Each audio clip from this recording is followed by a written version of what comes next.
and welcome to a CNN Town Hall with Beto O'Rourke. I'm Dana Bash. We're here at the McAllen Performing Arts Center for one of the hottest Senate races in the country. Democratic Congressman Beto O'Rourke is challenging Republican Senator Ted Cruz. O'Rourke has captured the national spotlight with a record-shattering fundraising and viral videos, and now he's trying to come from behind and turn Texas blue. With just 4 days until early voting begins, we invited members of our audience from here in the Rio Grande Valley and all around Texas to ask questions, and we invited Senator Cruz to come here tonight and take questions from this audience, but he declined our invitation. Now, please welcome Congressman Beto O'Rourke. Hey, McAllen. Dana, good to see you. Thanks for having us. Yes. Thank you. All right. Thank you all. Thank you. Thank you. Hey. So, Congressman, let's get right to it. Texas voters say immigration is their #1 most important issue in this election here in Texas. It's especially personal, of course, here in McAllen, very close to the border. The first question comes from Carlos Garcia. He's an immigration attorney working on family reunification. Carlos.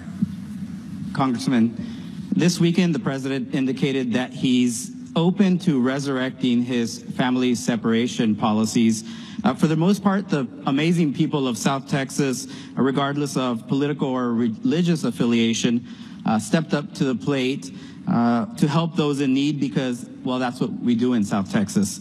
What is the most important piece of legislation that you plan to introduce to make sure that this doesn't happen again?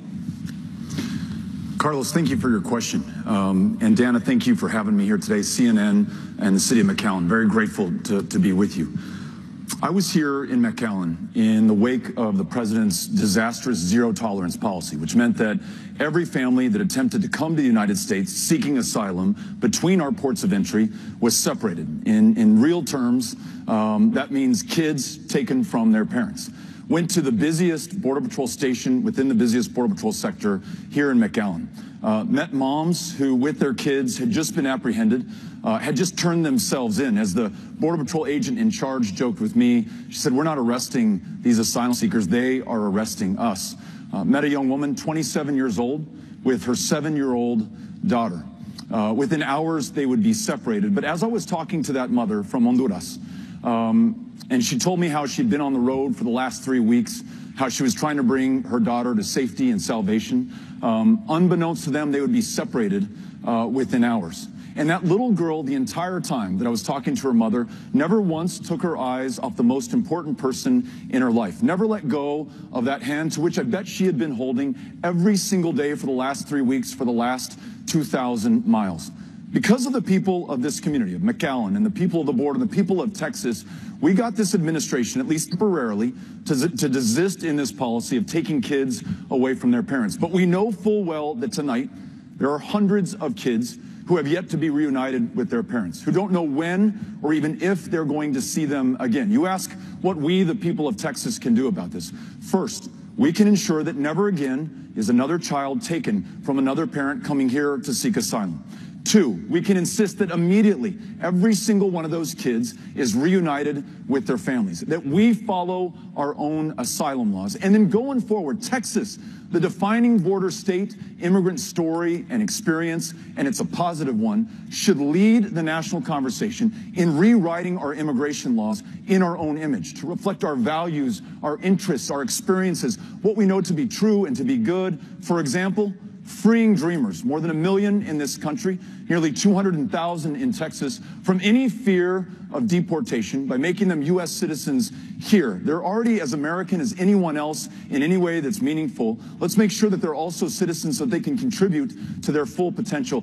And then bring the people of this country, led by this state, Republicans and Democrats, independents alike, to the table and lead a way forward that is based not on fear or who we're scared of or who we will wall off, but our pride, our ambition, our aspirations, who we know ourselves to be, a country of asylum seekers and refugees and immigrants. Thank you, Carlos, for the question. Appreciate that. And our next question comes from Lisa Vasquez Garza, who is from here in McAllen. Lisa. Good evening, Congressman.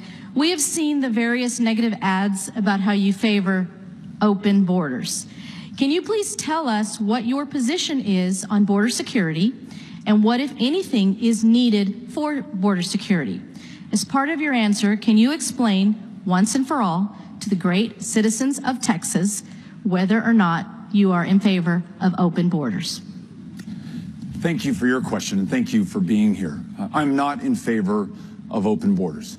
Amy and I are raising 3 extraordinary kids in El Paso, one of the largest binational communities in the world. Similar to McAllen and Reynosa, El Paso and Ciudad Juarez are an international community. 3 million people from 2 countries speaking 2 languages who come together, joined, not separated by the Rio Grande River, forming something far greater, more powerful than the sum of the parts or the people. Not unrelated to that is the fact that El Paso, Texas is one of, if not the safest cities in the United States of America. A quarter of those that I represent in Congress were born in another country, chose us. And I would argue by their very presence, help us to be more successful, help us to be stronger, help us to be safer, help us to be more secure. We do not need walls. 2,000 miles long, 30 feet high at a cost of $30 billion. Walls that will be built not on the international boundary, which is the center line of the Rio Grande River channel, but will be built miles into the interior on someone's ranch or farm or home or property. We'll have to use our power of eminent domain to take your property to build a wall that we don't need at a time of record security and safety on the border. The level of northbound apprehensions today is the lowest that it's been since 1971, the year before our birth. That doesn't mean that we don't have serious challenges on our borders and threats against which we must remain vigilant.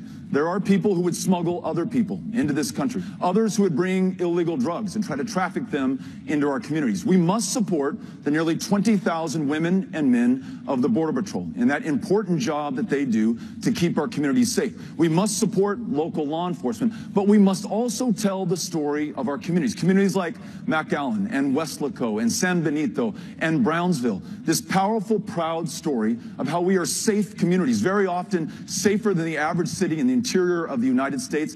Let's tell the story of our communities, including from local law enforcement, who tell us that when everyone has a shared stake in the success of our community, then everyone feels comfortable reporting a crime, testifying in a trial, serving as a witness, contributing to our safety and our security. Let's use our example, our life, our experiences to make sure that we take the lead in rewriting those laws in our own image. That will keep us more secure. And the last point, Senator John Cornyn, the senior Republican senator from the state of Texas, and I wrote legislation that would make us even more secure by ensuring that we have the staffing at our ports of entry that inspects everyone and everything that comes into this country while facilitating legitimate trade and travel connected to millions of jobs in Texas and throughout the country. Thank you for your question. And Congressman, as a follow-up, you are opposed to pretty much every major immigration policy proposal coming from the Trump White House.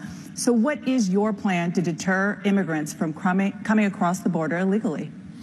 First, let's make sure that our laws reflect our values and that we follow the laws that we have on the books right now. I would argue that the Trump administration has broken this country's very own asylum laws.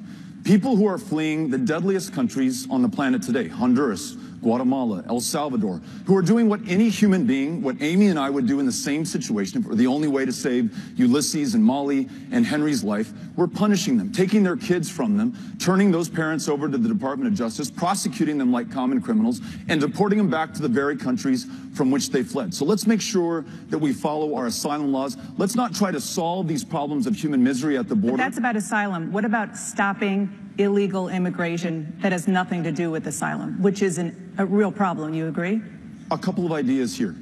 One, let's make sure that we expand the capacity in our different visa categories. When we ask somebody to get to the back of the line right now, we may not realize that that line stretches 18, 20, 22 years. H-1B visas, there are 85,000 positions in a country of 320 million. We're not able to fill all of those high-skill, high-wage jobs here in this country with people here. Sometimes we need to attract those from other countries to be able to do that work. In other cases, it is people who are trying to join their family lawfully, waiting in that 20-year line. So revising those visa categories, working with folks from both sides of the aisle to do that. I mentioned freeing dreamers from any fear of deportation by making them U.S. citizens here. And then I also mentioned the legislation that John Cornyn and I worked on to strengthen security at our ports of entry. That's where the vast majority of everyone and everything that comes into this country first crosses. It has to be comprehensive. If we try to do this piecemeal through fences and walls or this measure or that, I don't think we'll ever get there. And that will inherently involve compromise and finding some consensus. That's the way that I want to work. And I think that's the way that people in Texas of all walks of life, all backgrounds, and all party affiliations want to help lead the country on this conversation. I want to ask you, and our next audience member wants to ask you about your name. Great. You were born, you go by Beto. You were born Robert Francis O'Rourke. And so what Khalid Abu Jamas over here has to ask you about is that, and he is a student at the University of Texas here in the Rio Grande Valley. Wonderful. Hi, Congressman. How are you, first of all? I'm great. How are you doing? I'm fine. Alhamdulillah, I'm fine. Congressman, throughout the campaign, you have been attacked for being what Don Jr. has called an Irish guy pretending to be Hispanic. So what does the Hispanic community mean to you, and what relationships do you have with that community? So to clarify the question about my name, I was born Robert Francis O'Rourke, son of Pat Francis O'Rourke, who was the son of John Francis O'Rourke, father to Ulysses Francis O'Rourke, who will go as UFO for much of his life. And from day one in El Paso, and you know this in McAllen, if you are born Robert or Albert or Gilbert or Humberto, your folks, your friends, your community calls you Beto. That's my nickname that I've gone by for my entire life. Born and raised in the fourth generation in El Paso, in a community that is more than 80% Mexican American. As I said earlier, conjoined with Ciudad Juarez, 3 million people forming one of the largest binational communities in the world. So this is part of who I am and where I'm from, and the pride that I feel in representing that community in Congress and telling our story from the perspective of a community that was all too often forgotten. No one ever showed up and asked us about border security or immigration or the bilateral relationship with Mexico, though we are living it every single day as you are here in McAllen. So it's very much a part of who I am. Ulysses and Molly and Henry go to Mesita Elementary, the same world-class public school in which I was educated. But the difference today is that when Amy helps them with their math homework tomorrow night, she may be helping them with their math homework in Spanish. The next day, she may be doing it in English. We've made the most out of our natural advantage in the world, being this binational community. It's full dual language immersion education. So not just speaking and reading, but writing and computing and breathing and living in both languages, making the most of who we are. I'm fiercely proud of that. I want to share that story with the rest of the country. Thanks for the question. Appreciate it. Congressman, President Trump is coming here to Texas on Monday to campaign with and for your opponent, Senator Cruz. I want to bring in Juan Ramirez, who has a question about the president. He's a student at the University of Texas, Rio Grande Valley. Great. Hello, Congressman. Hey, Juan. My question would be, what would you say to Republicans and independents who are watching tonight and are contemplating about voting for you, but are worried that should you win, your main objective as senator would be to try and impeach President Trump? I want to tell everyone in this state, regardless of your party affiliation or any other small difference that does not have to define us at this moment, that we can come together. I want to represent all of you. It's why I'm here in the Rio Grande Valley, one of the most reliably Democratic places in the state, if not the country. We could bank on your vote, take you for granted, but I keep coming back to communities like McAllen because I want to hear your story, and I want to incorporate it into our campaign. It's the same reason that I go to Abilene, Texas, one of the most reliably red parts of the country. People joke that as you're orbiting the Earth, you can see it glowing red from outer space.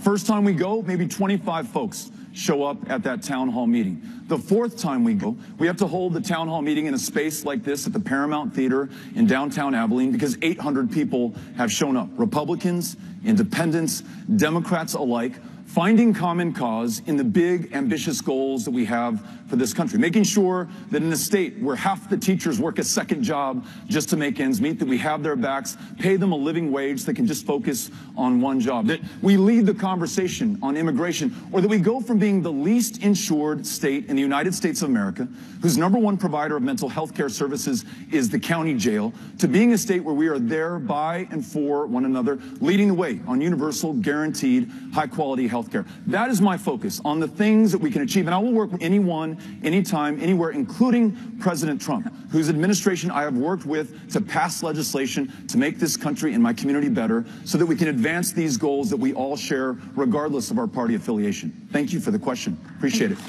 Congressman, his question was about impeachment. And you said in July that you would, as a member of the House right now, vote to impeach. Have you changed your mind? I haven't. Let me put it this way. There may be an open question as to whether the president, then the candidate, sought to collude with the Russian government in 2016. But to quote George Will, very conservative columnist, when we saw him on that stage in Helsinki, defending Vladimir Putin, the head of the country that attacked our democracy in 2016, instead of this country and its citizens and this amazing democracy, that was collusion in action. You may have wondered when he fired James Comey, the principal investigator into what happened in that election, whether that was an attempt to obstruct justice. But when, by broad daylight, on Twitter, he asked his Attorney General Jeff Sessions to end the Russia investigation, I would say that's obstruction in action. Ultimately, however, Dana, this is a political question. A Republican colleague of mine in the House will have to come before an audience like this and explain to her constituents, or his constituents, how they just voted to impeach the president of their own party, how they put their country ahead of their career or their next election or the politics of the moment. The best course to get there, so that every member has all the facts and that they are compelling enough to do the right thing, is to allow the full independence and integrity of the Bob Mueller investigation. But you've already said, even though that's not done, that you would vote to impeach. And so, according to the Constitution, that means that the president has committed the crime of treason, bribery, or a high crime and misdemeanor. Which one of those do you think the president has committed? I would liken impeachment to an indictment. There is enough there to proceed with the trial for a full vetting of the facts and to make the best informed decision in the interests of this country and our future. As you know, under the Constitution, as a member of the Senate, it's a far different bar. That is a trial with my colleagues where we look at the facts, and I would not prejudge the outcome of that trial. All I am saying is that there is enough there, and I think I laid out the case in both the collusion with a foreign power and the effort to obstruct justice going forward. I know that this is not politically easy or convenient to talk about, but 242 years into this experiment, which is the exception, not the rule, in world history. There's nothing that guarantees us a 243rd or a 244th. It's up to all of us to stand up for that democracy. The best way to do that is to express it on the 22nd of October, the first day of early voting, and then Election Day on the 6th of November. But yes, to answer your question, I do think there's enough there for impeachment. And if asked, I would vote on it. Now, I have not made this the mission of the campaign. I've never called for it at a rally, never sent a campaign email out about this. I'm not on any articles of impeachment for all the reasons that I just gave you. I'm focused on the future. But yes, I want to answer your question honestly. And I think there's enough there to make sure that we move forward.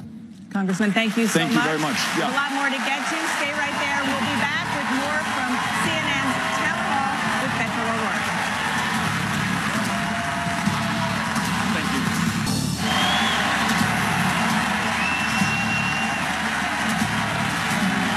Welcome back to the McAllen Performing Arts Center and CNN's Town Hall with Beto O'Rourke. For our viewers just joining us, Senator Ted Cruz declined our town hall invitation. And Congressman, I want to ask about the tone in this race here in Texas. It changed this week.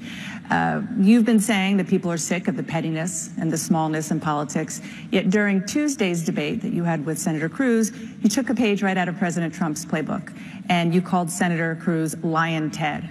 Why did you do that? Yeah. So there have been untold dollars spent on TV ads that are lies, that are dishonest, trying to scare you about me, trying to incite people based on fear. I went through a whole debate at SMU with Senator Cruz where he made up one story after another. And so at the very outset, when he began with yet another lie, I decided that I could either spend the rest of the debate responding to every single dishonest thing that he said, or I could make sure that everyone understood exactly what he's doing. I said, look, he's dishonest. It's one of the reasons that he got tagged with this nickname, and that nickname resonates because it's true. But I got to tell you, It's not something that I feel totally comfortable with, and perhaps in the heat of the moment, I took a step too far. And, you regret it? You know, that I don't know that that's the way that I want to be talking in this campaign.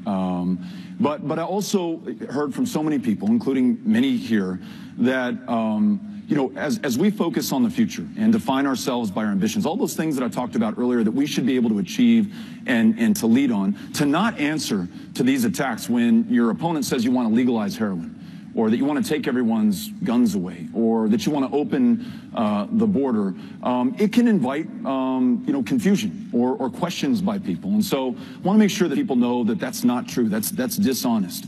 And then I also want to make sure that there's a contrast offered on everything that we want to do, from immigration to education to healthcare. The choice could not be any more clear. We're going to get to an audience member in 1 second. I just want to put a button on this because it's interesting that that was the answer that you seem to have. You regret, a little bit of regret for doing that. You weren't planning on doing it because Senator Cruz said to you, your pollsters clearly that's another lie. I don't have a pollster. I don't need. For your campaign, it was not planned. I don't poll. It just came out. Okay. Yeah. All right. Let's get to the issues here. The next question comes from Angie Rogers, who lives in Richardson, Texas. In 2015, her 24-year-old son Brandon died of a heroin overdose. Angie. Howdy. Congressman O'Rourke, the neuroscience shows that the human brain continues to develop into the mid-20s. Marijuana use in the developing brain has been associated with the development of mental health disorders such as addiction, anxiety, depression, schizophrenia, among others. As a mama of a forever 24-year-old son whose substance use began in his teens with alcohol and marijuana and ended tragically with heroin, I have concerns about legalizing substances. How will legalization curb substance use in this emerging adult population? Thank you for being here and for having the courage to share your story and your son's story. And I know I speak for everyone when we say that we are so sorry for your loss and so grateful that you are here. We lose 70,000 of our fellow Americans to drug overdose deaths. We can continue to treat this as a criminal justice issue, or we can show real caring and compassion and treat it as a public health issue. Make sure that people who have addictions get the care and the help that they need. Here, in the least insured state in the country, we understand some of the consequences of not being there for one another. Maybe it's our chance to take the lead. You asked specifically about marijuana, and I agree with the findings that you cited. As your brain is still forming, to use marijuana in shorthand that I can understand will diminish your chances in life. You won't reach the potential that you would have had you not used it. It's why I want to make sure that we have smart drug control policy. This war on drugs that we've been waging for more than 50 years, 50 years later, more than $1 trillion spent. Marijuana is, if not just as, more available than it was at the beginning. It's increasingly being sold in high schools, and as the father of a 6th grader who just entered middle school, that's one of the fastest growing markets, and those kids are absolutely defenseless. I want to make sure that we do the right thing by keeping that drug, that substance, away from kids, away from the vulnerable, the proceeds away from the cartels and kingpins and criminals. I also want to make sure that for those veterans who do not want to be prescribed an opioid, to which they may become addicted, that doctor at the VA who would rather prescribe medicinal cannabis here in this state do not become outlaws for wanting to do so. I want to acknowledge that we have the largest prison population per capita on the face of the planet here in the United States, many serving time for possession of a substance that is perfectly legal or decriminalized or medicinalized in more than half the states in the Union. I think we can do the right thing. Politically, not easy, but we can have that conversation amongst each other and make sure that those who need it to be able to do better, whose doctors believe that that prescription will reduce their pain, ease their suffering, improve their outcomes, are allowed to do that. That we stop trying to incarcerate our way through that problem. And those who have serious addictions to opioids get the treatment and the care and the help that they need. And lastly, those who foisted this epidemic of opioid addiction on this country. Pharmaceutical companies like Purdue, which got off with a slap on the wrist pay the full consequences, that there is justice and accountability served for those lives that have been lost in this country so far. Until we have that, this problem will not end. And so I'm grateful again that you were here and that you brought this and raised this to everyone's attention today. Thank you.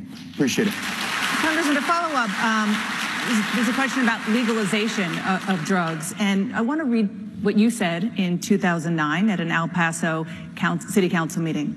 You brought up ending the prohibition on narcotics in the U.S. And you said, quote, "I think we need to have a serious discussion about doing that, and that may, in the end, be the right course of action." How do you explain to a mom like Angie why there should be a serious discussion about legalizing narcotics, which includes heroin? Yeah.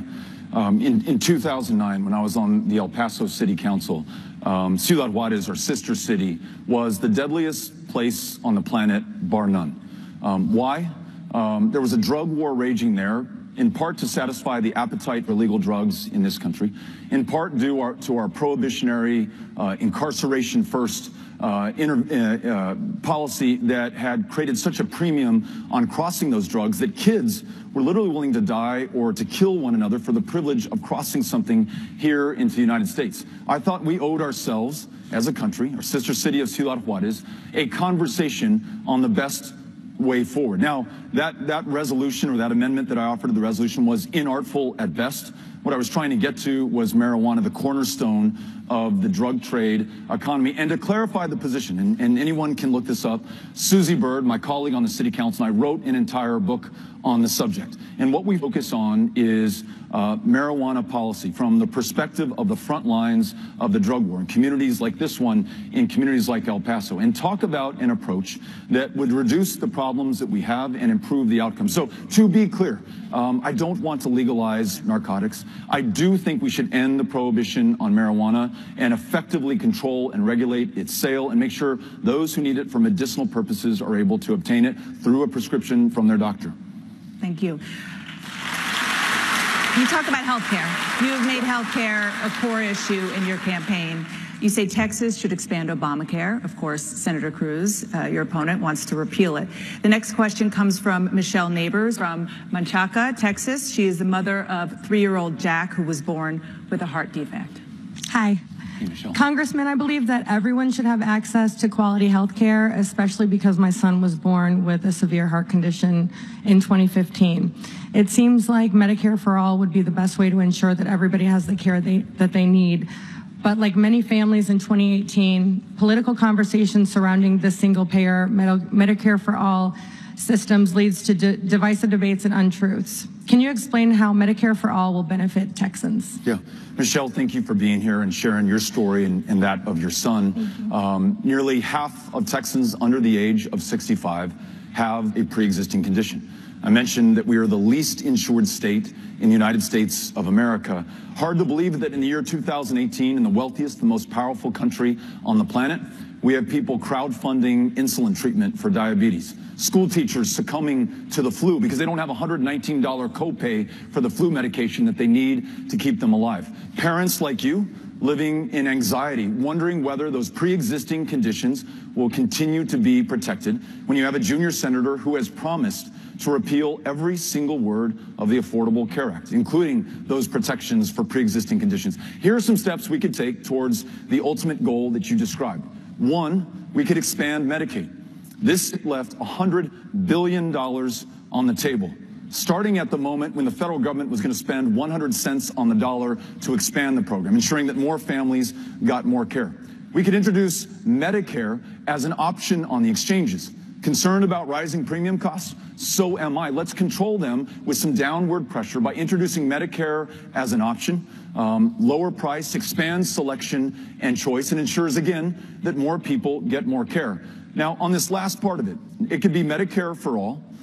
It could be another universal guaranteed high-quality health care system like employer-based insurance complemented by those who can purchase into Medicaid or Medicare. There are many roads that will get us there, but if we define the goal by these values, everyone is well enough to live to their full potential.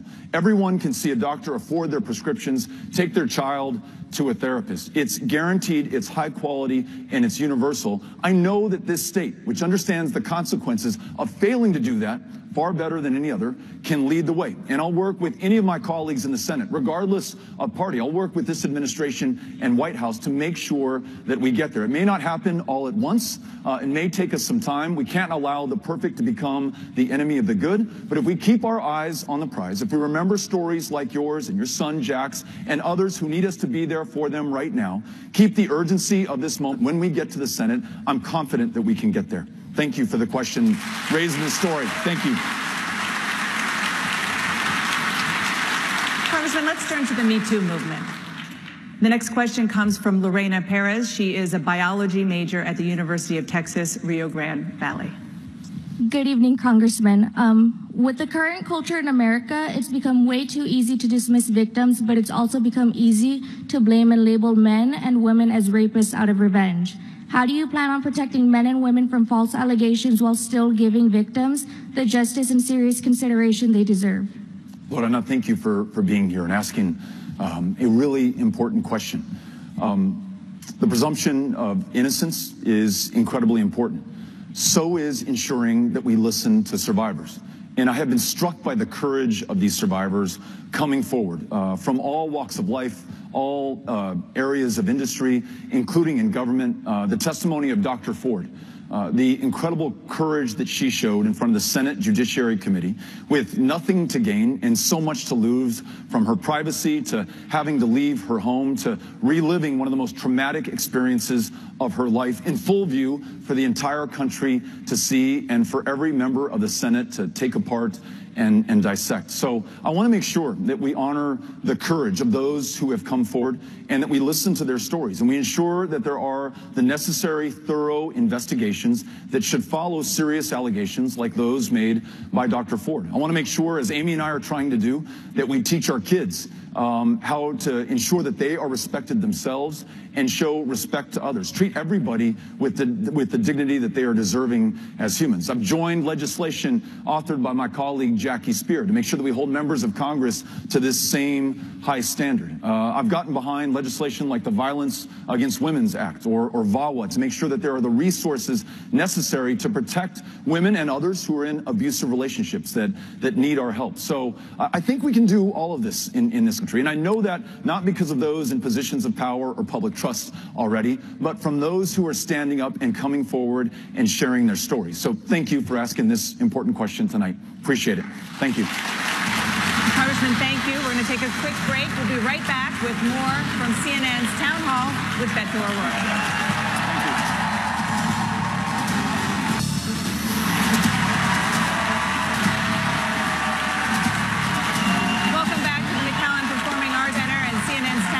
Beto O'Rourke. For our viewers just joining us, Senator Ted Cruz declined our town hall invitation.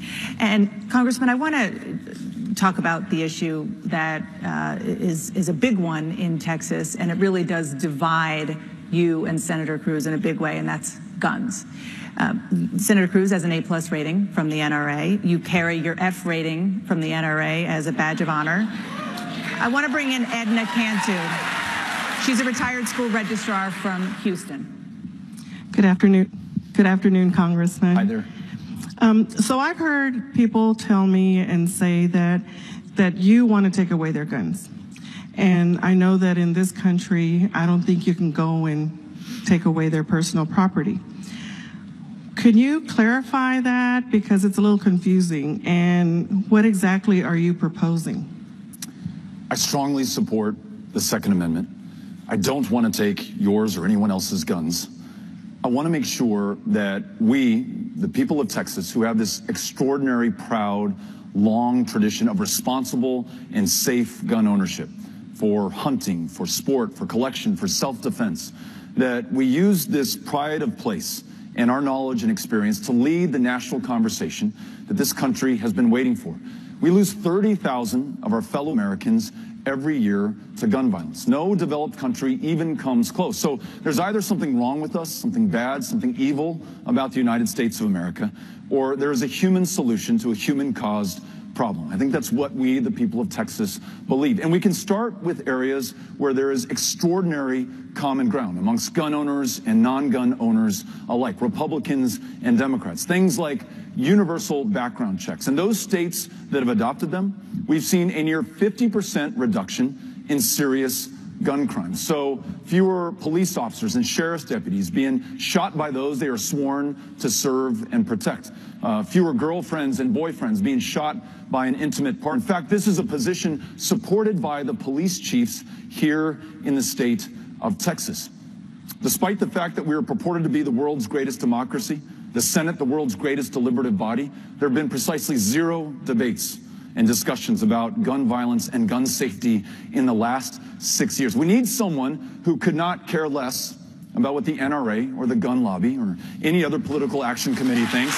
We need somebody who will stand up for human beings, for people, for the people of Texas. And the people of Texas should be able to lead the way on this conversation. Thank you for asking. I really appreciate it. Yeah. Let's turn to the economy. And for that, I want to bring Irma Pena. She is a speech therapist who lives right here in McAllen. Good evening, Congressman. Hi, my husband is 59 years old, and he's been in the oil field since the age of 17. However, he hasn't been able to find any work in the only profession he has ever known and done. And I must say, it's pretty overwhelming having to carry my whole household when he can't even find a job at Home Depot or Lowe's or anywhere.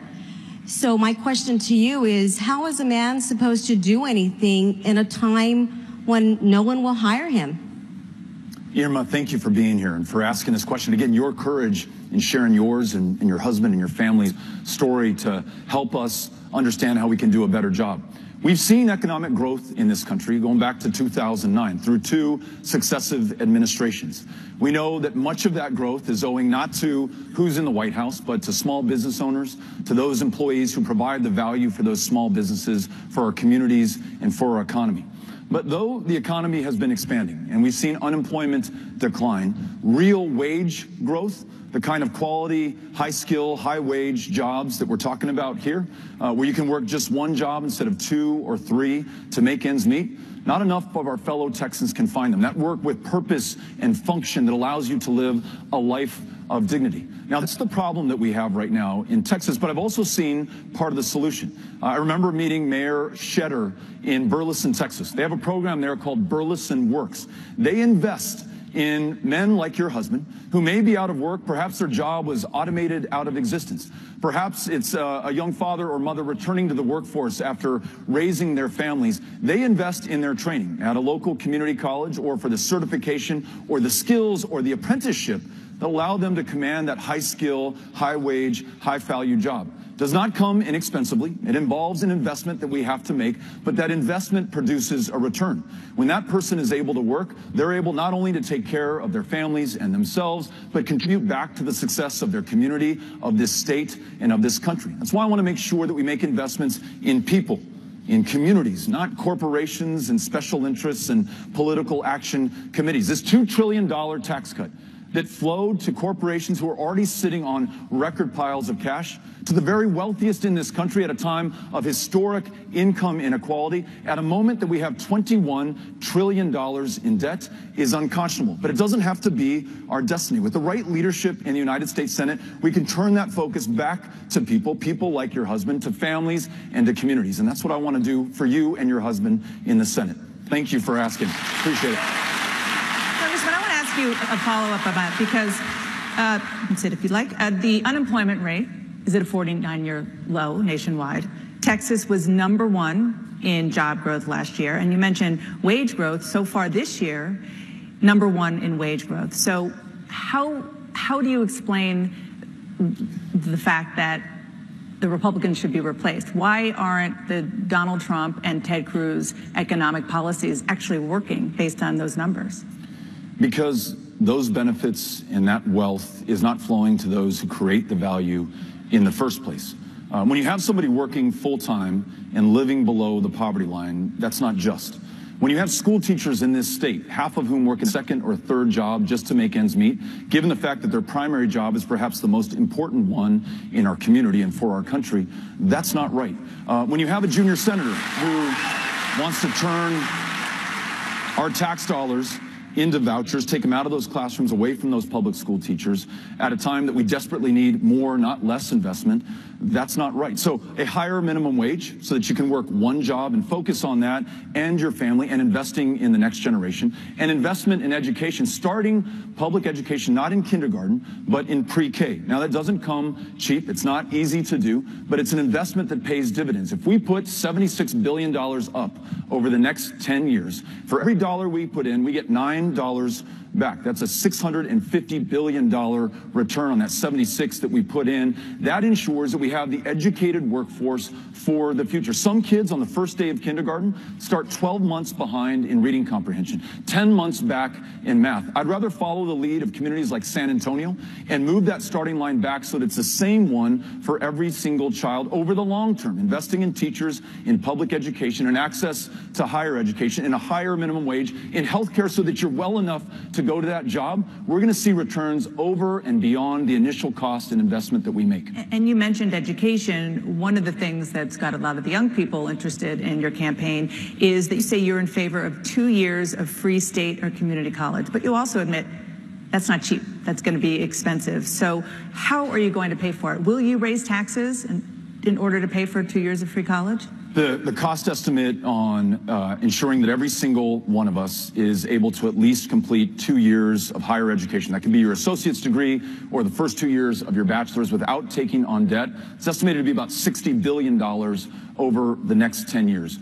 To put this in perspective, we just lowered the corporate tax rate from 35% to 21%. The estimate is if we took it back up, not to where it was, but to perhaps to 25 or 26%, we generate between $500 to $600 billion. Now, I just mentioned those two investments in pre-K at $76 billion, in higher education at $60 billion. We could make that decision that we're going to invest in one another. We have the resources to do it. So yes, on the corporate tax rate, I'd move that corporate tax rate up higher, not to where it was, but high enough to generate the revenue, to make sure that everyone, especially those corporations, which are doing just fine, in fact, better than ever, pay their fair share so that all of us can get ahead. Congressman, in this campaign, you have raised more than $60 million in campaign contributions. That's more than double, just for perspective and context, what Senator Cruz has brought in. Ben Herrera is here with a question about that. He's a second-year medical student at the University of Texas, Rio Grande Valley. Hello. Hi there. Congressman O'Rourke, I listened to you talk about bringing other people along, working together, investing in the success of others. I've seen a lot of publicity recently about the $63 million your campaign has raised. It's amazing. You've done it all without accepting a dime of PAC dollar. That's amazing. My question is, what would you tell Texans who think you're being selfish with your political campaign money at the expense of the Democratic Party? And what will you be doing with the millions your campaign has raised to ensure a strong Democratic turnout in competitive races? Thank you for being here, and thanks for asking the question. To provide some context, it's been 30 years since 1988, Lloyd Bentsen, since Texas elected a Democrat to the Senate. It has been precisely since forever that El Paso had a statewide elected office holder. We really have our work cut out for us. We're the largest of the lower 48, 254 counties. I want to make sure that we spare no expense, use every possible resource to make sure that we reach every single person. As I said earlier, we're writing no one off. You can't be too Republican for us to reach out to you and bring you into this campaign. You can't be too much of a Democrat for us to not want to hear your story as well. That takes money. Those are resources that we need to use. Last week I was in McKinney, Texas, and I met a young woman, 25 years old, who was on her way to her shift at Whataburger. She gave me a $10 donation, and she said, I'm giving this to you because I want you to win. I'm giving this to you because I had a significant medical condition from which I'm recovering. It's been very hard to get insurance, to afford to see that doctor. I'm going to work at Whataburger right now to put myself through school so that I can have a better job going forward. I don't want to take her $10 and give it to another candidate in another state or another race here in Texas if she gave it to me to pursue the goals that we have in common. This is the election of our lifetimes. The future and the fortune and the fate, not just of Texas, but I would argue this country hinges on our ability to be successful when we turn out to the polls on the 22nd of October, the first day of early voting, and November 6th, Election Day. So I want to make sure that we not only run this in the right way, but that we win this in the right way. And I'm going to use every single dollar to make sure that we do. Thank you for the question. Congressman, thank you. And we'll be right back with more of CNN's Town Hall with Beto O'Rourke.